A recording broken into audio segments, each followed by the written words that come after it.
Joining us now, Democratic Representative Mike Quigley of Illinois, a member of the House Intelligence Committee. What is your reaction, sir, to this search? Sure. I mean, there are no such thing as coincidences. This is extraordinary. I didn't agree with Ambassador Bolton pretty much ever in his time working with the president, but you have to admire his conviction here. The fact that he knows this president and he knows the risks that are involved with criticizing him. There's an extraordinary chilling effect on this, and the actions of, the discussions about them going after Adam Schiff, using the Justice Department.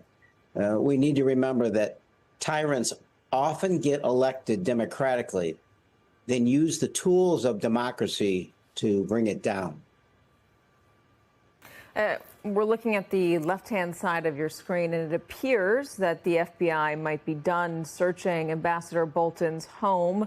That would put it around the 8.5-hour mark that they took to search this home, which Ken Dilanian noted at the top of the show is significantly smaller than Mar-a-Lago. FBI agents took 9 hours to search that. What would you need to see, Mr. Quigley, to show you that this was not politically motivated? Yeah, I mean, that's going to take a while. I was a criminal defense attorney, 10 years full-time, 17 altogether. So you're going to have to see the documents and what was behind it. That's all the things that we learned to a pretty great degree with what happened at Mar-a-Lago. Obviously, the hypocrisy is extraordinary here, and the fact that, we saw lapses with former Vice President Pence, with former President Biden, and the use of classified documents. But there was an extraordinary difference between that and what Trump was accused of. And that was the lying about it, the bulk of it, and the intent involved with it. So this is obviously... Well, Congressman, we're seeing Ambassador Bolton, by the way, just returning to his home. We saw a moment ago FBI agents leave, and then one moment later, the ambassador get back to his house. It appears he does have some security.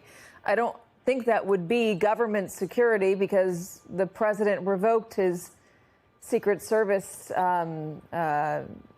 protective detail when he came back into office. Remember that Bolton had that protective detail because Iran threatened his life after he helped President Trump in the killing of Soleimani.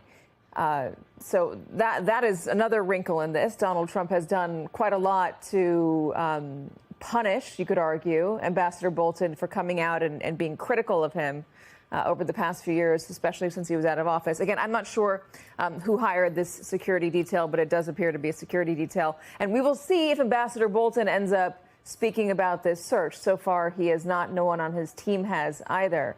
Congressman, I'm really sorry for interrupting you. We're going to see an affidavit eventually. I mean, we should be seeing it.